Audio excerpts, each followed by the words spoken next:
Greetings, everybody. Nick DiVirgilio here at Sweetwater. It's GearFest 2021, and I have two really special guests. I'm really excited to have Wally Reyes Jr. and Ray Yslas here. We're going to talk about the guys in Chicago, their history with the band, percussion and drums together. So many great things. Guys, welcome, and thanks so much for joining me here.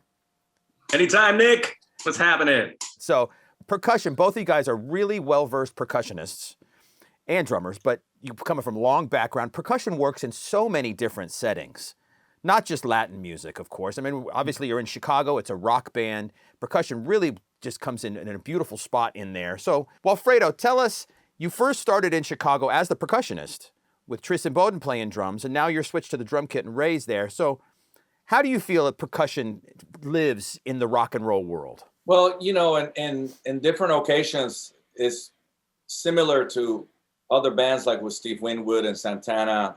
Sometimes the drummer is like what I call the meat and potatoes, and percussion adds different colors, like, you know, talking about cuisine. And then vice versa sometimes. I think sometimes the percussion is the meat and potato, and I color around, and there's a groove that comes from percussion. So they're both complementing. I never split up drum set and percussion. Drum set is part of the percussion family, and so is piano. So with Ray, I knew Ray way before I started with Chicago, from like 80s, 90s. And we played a lot of gigs together. I knew that like a school of fish, I can go left to right, and wherever I go, he can complement. And sometimes he doesn't play at all. And he's wise and mature enough to basically add silence where it has to be, and then add the colors where it has to be. And then sometimes I go, Ray, you're the meat and potatoes, and I just color around him. So that's why it worked so well when Ray came to be the percussionist and I went to the drum chair. That's very cool. So Ray, tell us, what was your first inclination of this gig? How did you enjoy playing this kind of music? What was your mindset when joining Chicago? Oh, man. It was, okay, so let's go back to, I think it was like late February 2018. Wally calls me up and he says, hey, man, I need you to come in and do like 2 weeks with us. And I was like, oh, hell yeah. Okay, cool.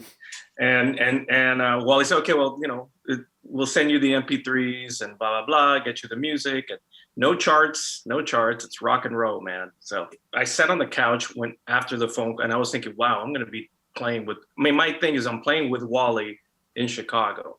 You know, it wasn't like I'm playing in Chicago. It was like I get not only to play these classic songs, but to play it with Wally. And I mean, he's family. I remember his kids.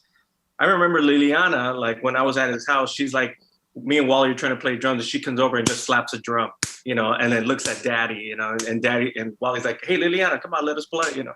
Now she's this incredible singer, you know, but it's like, that's how far back me and Wally go.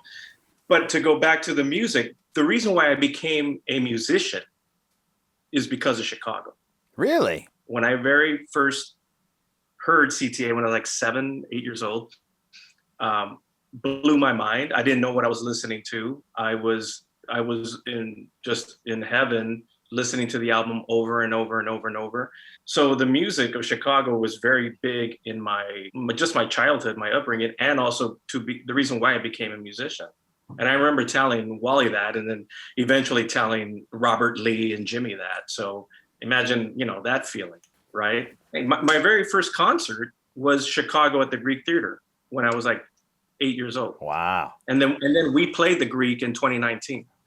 And I remember standing on stage going, wow, my first concert was right here, but I was sitting way in the back.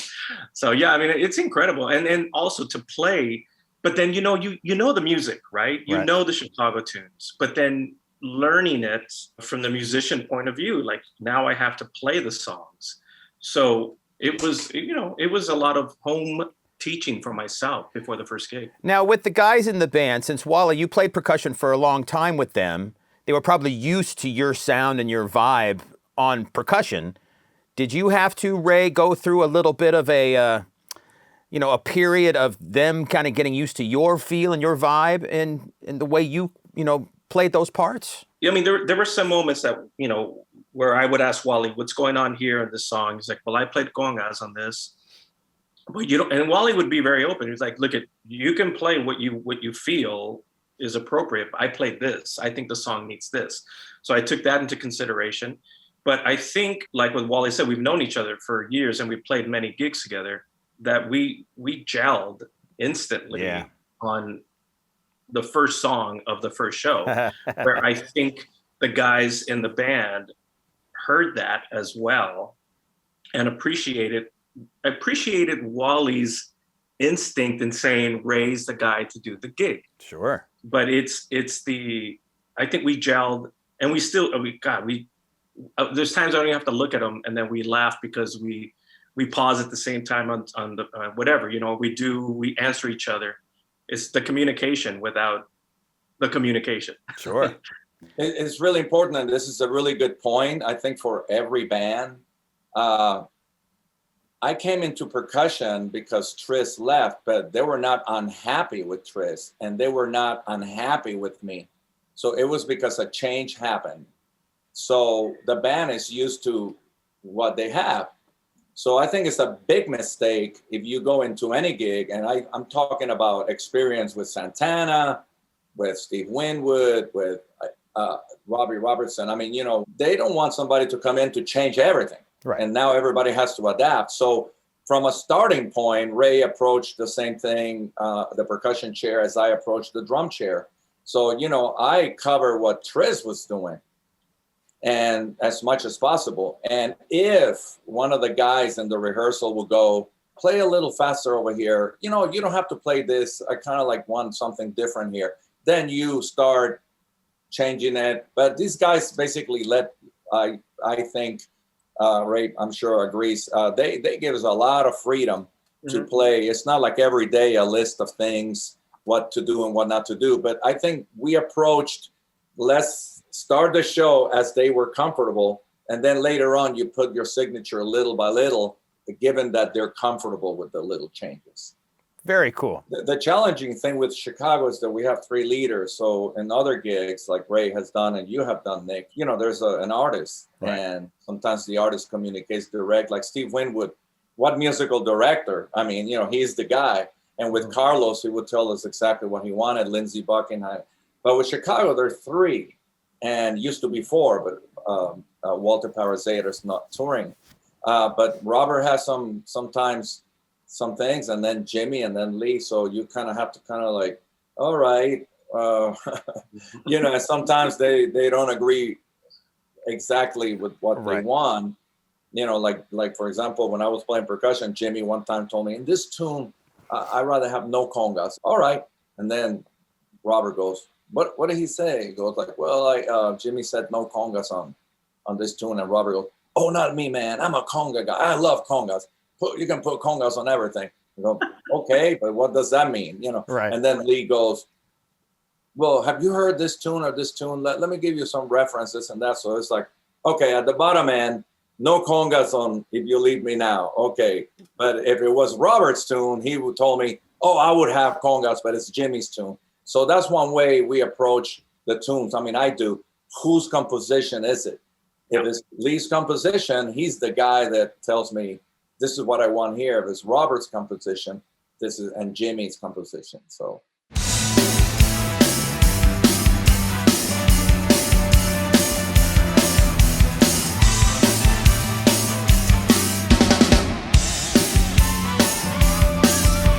I got a question in style and technique, if you don't mind.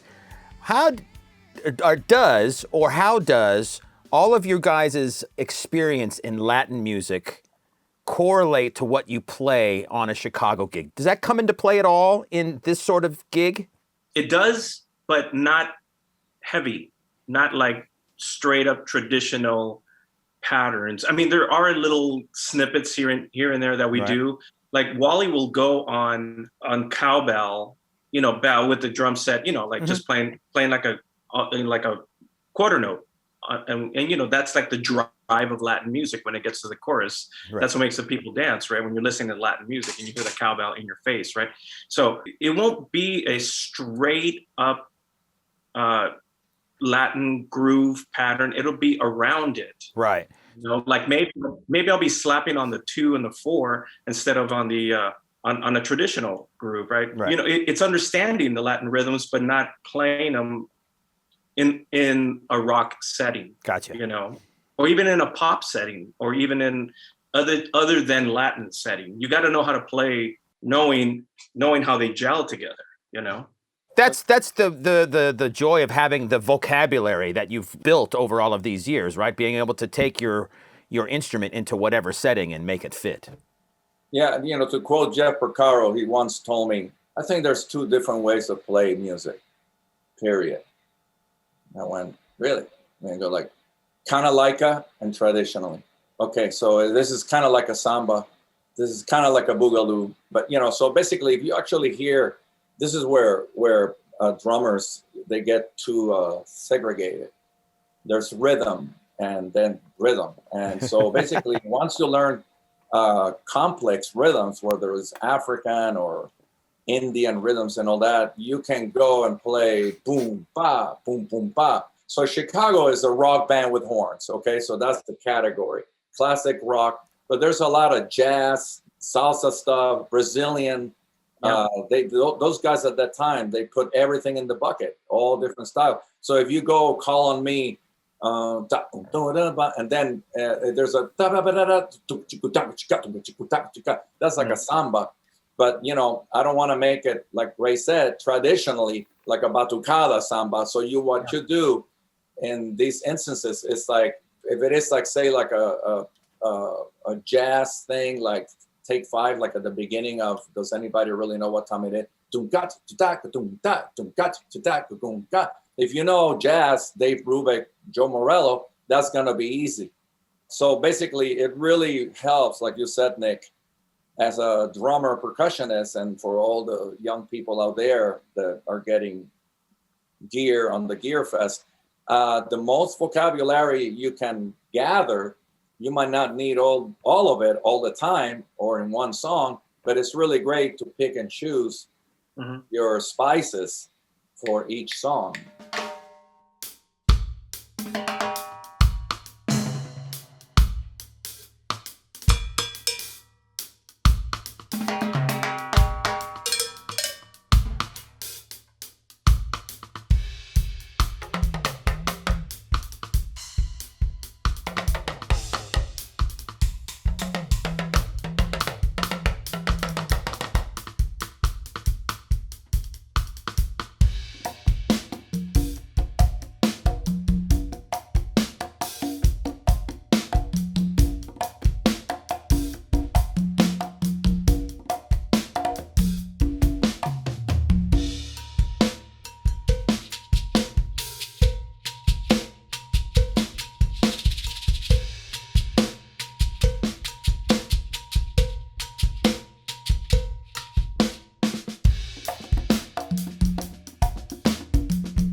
So let's go to GearFest now. Let's talk about your gear. Wally, what are you playing on stage with Chicago?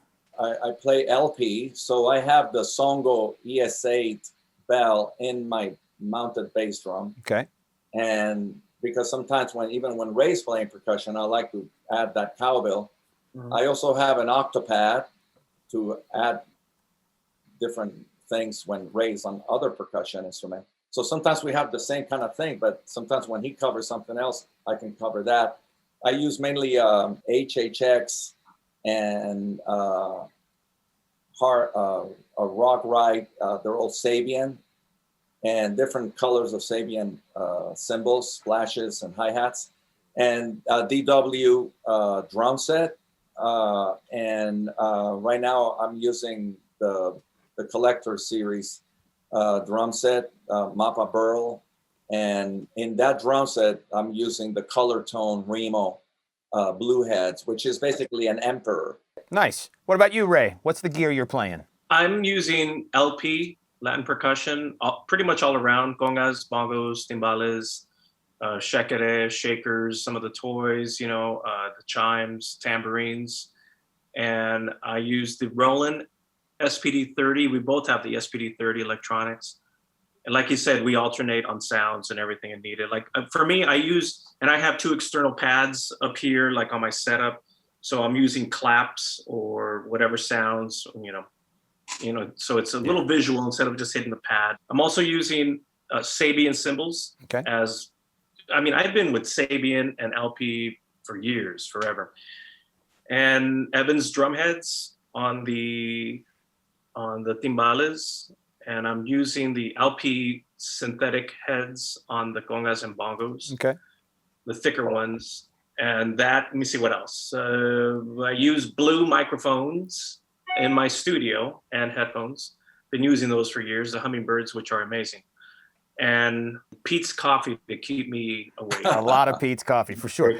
So guys, you're about to go back out on the road. How good does that feel after the year of just, losing all those gigs? I mean, Chicago plays about how many gigs a year, roughly, Wally? Wow. 100? On and out, in and out, Yeah. like about 7, sometimes 8 months out of the year, in and out. So that's a ton of gigs. And so you had all that time with no gigs, and now you're about to go back out on the road. How good does that feel? It feels good to play again for people and play out and actually play together with Ray Sure. and the band. Yeah. I've been playing here most of the year, which made me a better engineer and software, microphones, Audix microphones that I have for a long time. But now there's not a difference. Ray's studio and my studio, you're playing for people and action reaction. So when does the tour start? Well, we leave June 20th and we start June 23rd in Lincoln, Nebraska. And how long does the tour go for? They're legs, segments. So the first segment is about 2 weeks. Then we're home for like a week and then out for a month. And it goes all the way through the end of December. Awesome. The day after my birthday. So usually we're off and my birthday, I'm December 18 and we're done with touring. Usually when we start in January, February. This time, since we lost half the year, we're going to tour all the way. So we're going to be celebrating December 18. That's the last one. Awesome. I know, that's right. That's right. And they'll probably add dates as we go. Yeah, too. you never, of course. Well, fellas, thank you so much for hanging out with me today and, just giving out this great information and chatting. I think this is absolutely great. It's great to see you again, Ray. And hopefully I'll be seeing you guys on the stage close by Indiana here at one of the gigs. That'd be fantastic as well. So Absolutely. Thank you so much. Best of luck on the tour. And, I hope to see you guys again soon. Awesome. See you. All See right, you, guys. Nick. See you Good to guys. see you again, brother.